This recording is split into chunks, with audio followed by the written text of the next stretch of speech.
सजदे साहब एक पर वाजिब हुआ, उसने सजदे साहब अब नहीं किया, नमाज मुकम्मल कर ली, तो अब क्या वो नमाज दोबारा पढ़े या सजदे साहब करे, क्या करे अब वो? अच्छा, सजदे सहू करना भूल गया, लेकिन अभी कोई मुनाफी नमाज फ़िल नहीं किया, मसलन खाना नहीं खाया, पानी नहीं पिया, किसी से बातचीत नहीं की,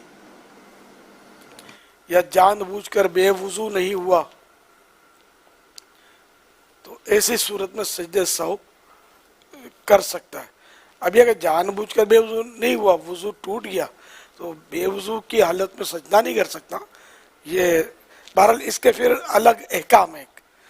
तो यूं अगर आज बैठे हुए हैं, सजदे सहू भूल गए और दुआ भी कर ली, फिर याद आया अरे मुझ पर तो सजदे सहू वाजिब था, लेकिन मुंह से नहीं बोला कि मुझ पर सजदे सहू वाजिब था, जहन में आया और फौरन सजदे सहू कर लिया, तो वो वाजिब अदा हो जाएगा, नमाज दुरुस्त हो जाएगी।